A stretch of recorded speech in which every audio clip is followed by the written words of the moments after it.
O'zbekiston terma jamoasining xalqaro turnirdagi raqiblari ma'lum bo'ldi. Abduqodir Husanov narxi 100 million. Assalomu alaykum. Kanalimizga xush kelibsiz. Yaqin daqiqalar ichida siz bilan Ekstra Sport kanali. Videolarimizga like bosib, bizni qo'llab-quvvatlayotgan barchaga rahmat. Aynan sizni qo'llab-quvvatlashlaringiz tufayli biz ishlashda davom etamiz. Demak, bugungi dasturimizni boshladim. Bugungi dasturimiz homiysi sizlarga katta bonuslarni taklif qilmoqda. Ekstra Sport promo kod bilan ro'yxatdan o'tsangiz 3 million so'mgacha bonusni qo'lga kiritishingiz mumkin. Bundan tashqari, homiyimiz tomonidan eng katta koeffitsiyentlarni olishingiz mumkin. Hozirroq video ostidagi havola orqali ro'yxatdan o'ting va o'z bonuslaringizni qo'lga kiriting. FIFA tomonidan tashkil etilgan FIFA Series 2026 xalqaro turnirining mezbonlaridan biri O'zbekiston hisoblanadi. O'rtoqlik musobaqasida ishtirok etish uchun yurtimizga Islandiya, Gabon hamda Trinidad va Tobago terma jamoalari tashrif buyuradi. Bu haqda Perspektiv futbol nashri xabar bermoqda. Unga ko'ra, O'zbekiston turnirda barcha bo'lajak raqiblarni aniqlab olgan 3-davlatga aylandi. FIFA Series o'yinlari milliy terma jamoalar uchun xalqaro tajriba orttirish va reytingdagi FIFA o'rnini yaxshilash imkoniyatini beradi.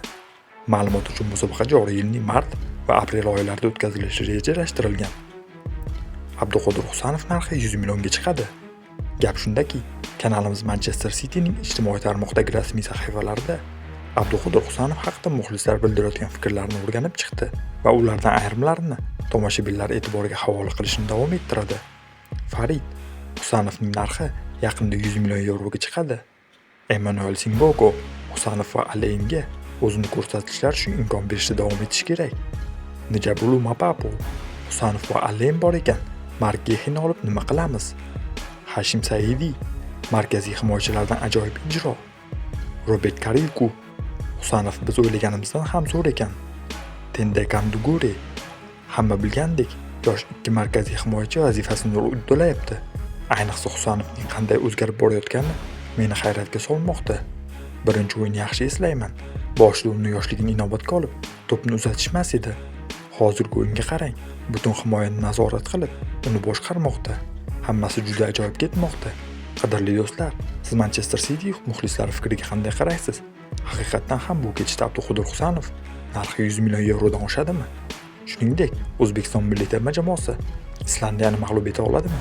Albatta fikrlaringizni izohlarda yozib qoldiring. Videoga esa like bosib ketishni unutmang. Kelasi dasturlarda ko'rishguncha xayr, salomat bo'ling.